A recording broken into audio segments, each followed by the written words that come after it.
getting back off a road trip. We started this week. We started our Big Ten play. It was rough weekend for us. Penn State was here Friday night, and then Illinois last night. And now we're getting ready for Michigan. A short turnaround, and we're working on getting healthy and getting ready to go to Ann Arbor on Sunday and to wrestle another really tough Big Ten opponent. Well coached, got some great individuals, and we're looking forward to again getting everybody healthy and getting back out there and getting ready to go.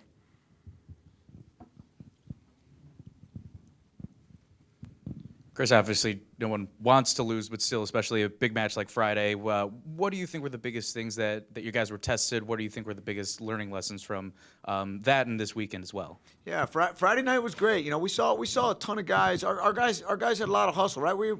They have better wrestlers than us at a lot of the weight classes. That's the bottom line. And I was very, very proud of what the guys went out there and fought.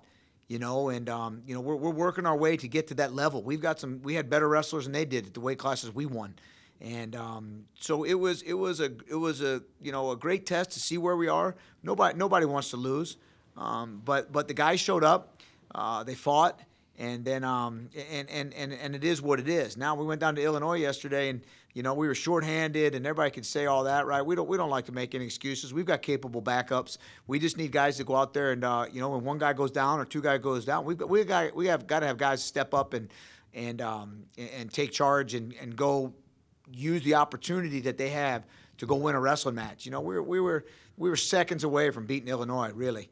And in a couple of matches, they won a lot of close matches. Give them credit, but our guys went down there and they did well. But we've got to start winning those close matches, and especially on the road. We win one of those tight matches. We win the duel. So again, it is what it is. We put it behind us. We're moving forward, and we got to get ready because Michigan. We don't go in there with the right mind frame.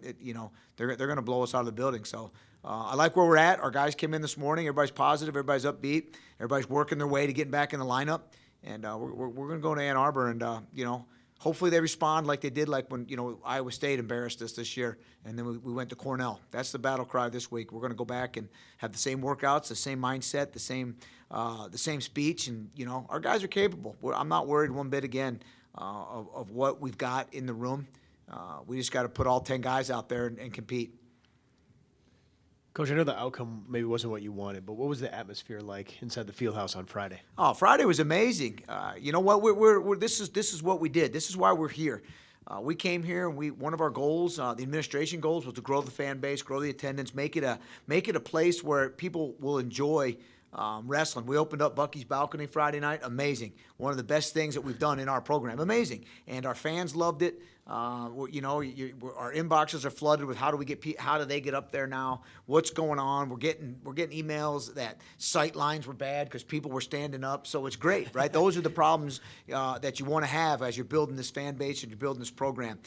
We've got a lot of naysayers out there that don't believe we can take this program where we want, but we have a lot more that understand where we are, what we inherited, and where we're going, and what the future of this program is, because it's very, very, very bright. This team is very, very, very good, and we're going to be fine when we're at full strength. We're going to be, the field house will be rocking again next Friday on the 20th, and then the 22nd when Iowa comes in. It's going to be absolute zoo. I've seen the pre-sales for that match. I've seen the high school teams that want to come in, and we're just going to put our best foot forward and keep building the fan base, building our program, and getting ready to perform at the national tournament. Coach, Actually, I have two. We'll go with the first one first. You mentioned obviously great crowd and a couple guys I'm sure that were sitting pretty close to you.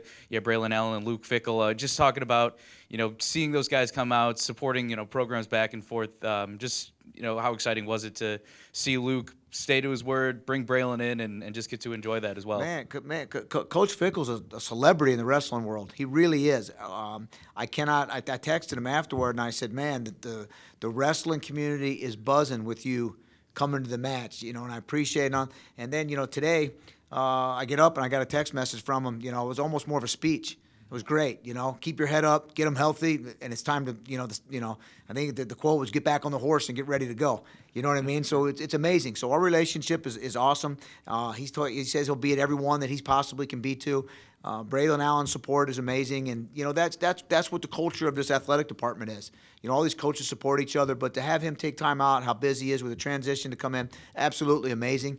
He got on the Big Ten Network and commentated a match, and they're showing pictures of him wrestling and things like that. It's absolutely amazing to have that kind of support in your corner, and just, it's even better that you have somebody that, that's been through the wins, the losses, the wrestling, the football, that you can actually talk to and bounce ideas off of, and how do you bring them back, how do you keep them going.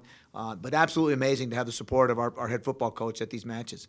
The second question, going back to something you were mentioning too, you said that your guys are really good at responding. You're not necessarily concerned about it, but do you also have those talks about staying consistent too? Are there any worries, I guess, potentially? Again, just having those conversations of staying consistent, wrestling well. Where are you guys at? No, it's very our conversations are very individually based, because when you try to approach we have our team message, but it doesn't really pertain to a lot of them. We've got guys that are wrestling lights out right now. Eric Barnett, his confidence level is through the roof right now. And it should be. He's wrestling lights out.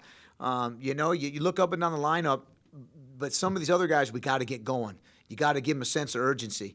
Braxton Amos, had a chance to reverse a loss that he had last week. They wrestled 8-9 days ago, and was in a position to win the match and gets taken down with 20 seconds. That's a different conversation that I'm having with Eric Barnett about, staying, it should be a change of pace, a change of gear. Go win the match. Go seal the matchup. And, up and down the lineup with, Garrett Models wrestling really well right now. Different conversation. So we have a lot of leadership, and we have a lot of older guys on the team that are handle a lot of those conversations for us.